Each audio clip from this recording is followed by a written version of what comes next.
Assalamualaikum warahmatullahi wabarakatuh. Halo Sobat Islam, terima kasih sudah mengklik video ini. Sebelum mulai videonya, saya doakan semoga Sobat Islam semuanya selalu diberikan kesehatan dan kemudahan dalam segala urusan. Jangan lupa untuk like dan share video ini agar kita selalu berbagi kebaikan dan inspirasi. Di tengah gejolak politik Amerika pada akhir tahun 2024, New York City menghadapi masa-masa sulit di bawah kepemimpinan Presiden Donald Trump yang kembali menjabat setelah memenangkan pemilu yang penuh kontroversi dengan kebijakan radikal dan pernyataan kontroversial yang menimbulkan ketakutan di seluruh negeri, terutama di New York Kota yang selalu menjadi simbol kebebasan dan keberagaman.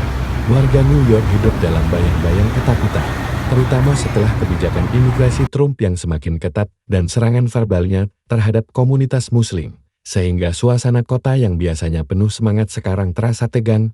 Ini terlihat jelas saat sekelompok warga berkumpul di kafe kecil di Brooklyn membahas perkembangan terkini, di mana Sarah, seorang ibu tunggal yang bekerja sebagai guru, mengungkapkan ketakutannya akan anak-anaknya yang takut pergi ke sekolah karena teman-teman Muslim mereka dibully dan desas-desus bahwa ICI akan menggerebek rumah-rumah kapan saja. Sementara Ahmed, seorang imigran Pakistan yang sudah tinggal di Amerika selama 20 tahun, merasa seperti tahanan di negeri sendiri. Pagi harinya, headline di The New York Times melaporkan bahwa New York telah memilih wali kota Muslim pertama dalam sejarah, Yusuf Hasan, seorang aktivis hak asasi manusia dan mantan anggota Dewan Kota yang lahir di Amerika dari orang tua imigran Somalia dan telah memperjuangkan hak-hak minoritas dan imigran, dan dalam pidatonya di City Hall, Yusuf berjanji untuk membawa perubahan dan keadilan kepada New York. Tetapi berita ini dengan cepat mencapai telinga Donald Trump yang marah dan merasa terancam, sehingga menyebabkan ketegangan meningkat di seluruh negeri dengan demonstrasi pro dan kontra Yusuf muncul di berbagai kota, dan keamanan di New York diperketat. Sementara itu, sesuatu yang lebih mengejutkan terjadi ketika Duta Besar Iran, Ali Reza, secara rahasia menawarkan dukungan ekonomi dan diplomatik kepada New York untuk menghadapi ancaman dari pemerintah federal, dan ini menyebabkan polling darurat di Union Square, di mana 68% warga New York mendukung hubungan dengan Iran, bahkan melawan pemerintah federal dan Israel. Dengan dukungan dari Iran, Yusuf Hasan mulai memperkenalkan kebijakan-kebijakan baru yang memperluas program bantuan sosial, memperkuat hak-hak imigran, dan memulai proyek-proyek pembangunan dengan investor Iran, sehingga New York mulai berubah menjadi lebih inklusif dan makmur. Tetapi tentu saja,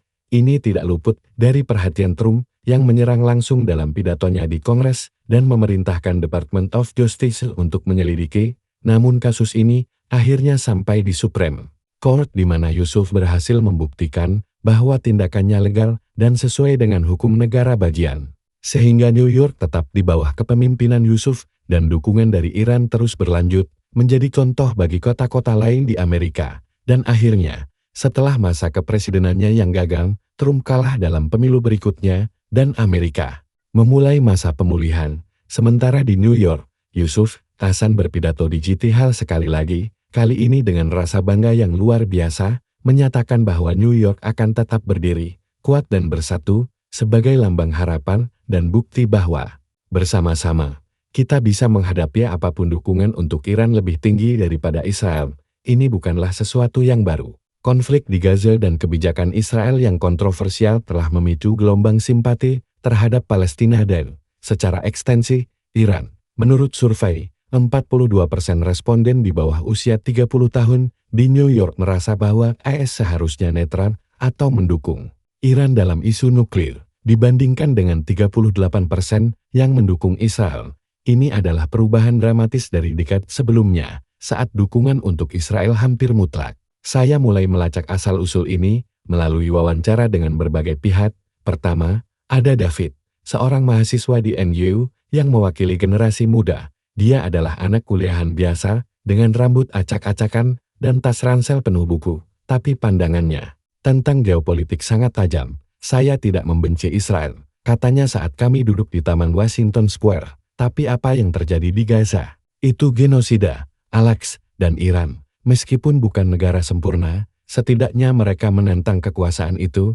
David bukanlah orang pertama yang saya temui dengan pandangan seperti ini. Di kampus-kampus, protes pro-Palestina telah menjadi hal sehari-hari. Dengan spanduk yang bertuliskan Free Palestine dan Down with Zionism, Trump tentu saja melihat ini sebagai bukti pengaruh Iran yang meracuni pemuda Amerika. Kisah ini semakin dramatis ketika saya terlibat dalam sebuah protes besar di Central Park pada bulan Oktober tahun 2023. Itu adalah hari yang penuh emosi, di mana ribuan orang berkumpul untuk mendukung Palestina setelah serangan Hamas. Saya berdiri di tengah kerumunan, merekam segala sesuatu dengan kamera saya. Sarah ada di sana, memimpin barisan dengan megafon di tangan. Kami bukan musuh, teriaknya. Suaranya memotong angin. Kami adalah bagian dari Amerika, dan kami mendukung yang tertindas. Di sisi lain, pendukung Trump sebagian dari mereka datang dari pinggiran kota, mulai berteriak balik, memanggil mereka pengkhianat. Ketegangan itu seperti bom waktu yang siap meledak. Di saat itulah, saya mulai menyadari inti dari cerita ini. Ketakutan Trump bukan hanya tentang agama atau politik luar negeri, tapi tentang identitas Amerika itu sendiri. Trump, yang pernah berkata, "Make America Great Again," melihat pemilihan wali kota Muslim atau yang dia anggap demikian, dan dukungan untuk Iran sebagai ancaman terhadap warisan Barat yang dia junjung tinggi. Saya ingat saat saya menelepon seorang analis politik di Washington, Dr. Emily Carter. Untuk mendapatkan perspektif, Trump memanfaatkan ketakutan ini untuk mempertahankan kekuasaannya. Katanya, tapi realita di New York menunjukkan bahwa masyarakat sudah berubah. Mereka lebih inklusif, lebih global, untuk membangun cerita ini dengan lebih dramatis. Mari kita ikuti Sarah lebih dalam. Dia bukan hanya aktivis. Dia adalah seorang ibu tunggal yang kehilangan ayahnya dalam invasi Irak pada tahun 2003, yang dipimpin oleh pemerintahan Bush dengan dukungan bipartisan. "Ayah saya mati karena perang yang dibuat-buat," katanya kepada saya saat kami berjalan di jalanan Brooklyn, dan sekarang Trump ingin memulai perang lain dengan Iran. Tidak, kami tidak akan membiarkannya. Sarah mulai mengorganisir pertemuan-pertemuan kecil di masjid lokal, di mana warga Muslim dan non-Muslim berdiskusi tentang pemilihan dan isu Timur Tengah. Ini adalah subplot yang menarik, di mana saya melihat bagaimana komunitas ini membangun kekuatan di tengah ketakutan. Sementara itu, di Florida, Trump sedang merencanakan comeback-nya. Saya mendapat berita dari sumber saya bahwa dia sedang merekam podcast dengan pendukungnya, di mana dia mengatakan, New York sudah jatuh ke tangan mereka. Jika kita tidak bertindak, seluruh negara akan seperti itu. Kata-katanya menyebar melalui media sosial, memicu gelombang protes di seluruh negara. Di New York, ini berarti lebih banyak konfrontasi. Saya mengikuti sebuah rally di Madison Square Garden, di mana pendukung Trump berhadapan dengan pendukung wali kota baru. Ada seorang pria bernama Mick, seorang veteran perang yang menjadi simbol oposisi. "Saya pergi ke Irak untuk melawan teroris," katanya kepada saya. Wajahnya merah karena marah. Dan sekarang, mereka memilih orang seperti itu sebagai pemimpin kita.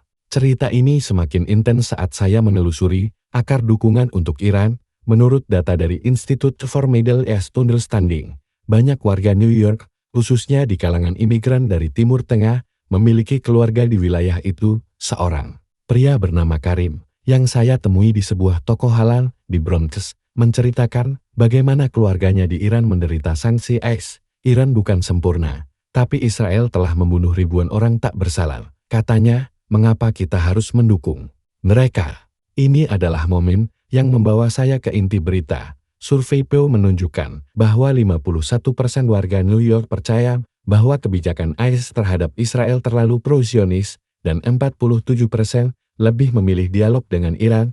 Trump tentu saja melihat ini sebagai pengkhianatan nasional. Sekarang, mari kita bawa Anda ke puncak dramatis dari cerita ini. Itu terjadi pada malam Desember tahun 2023, saat badai salju pertama menghantam New York. Saya sedang di City Hall untuk liputan upacara pelantikan wali kota BIRO. Tapi apa yang seharusnya menjadi acara sukacita berubah menjadi konfrontasi besar. Ribuan pendukung Trump datang dari luar kota, membawa spanduk dengan tulisan Stop the Muslim Takeover dan Support Israel. Sarah dan kelompoknya juga hadir. Dengan poster dukungan untuk Palestina, ketegangan memuncak ketika seorang pembicara dari kelompok Trump mulai berpidato, menyebut wali kota sebagai musuh dalam. Saya berdiri di barisan depan, merekam segalanya. Ini adalah akhir dari Amerika seperti yang kita kenal.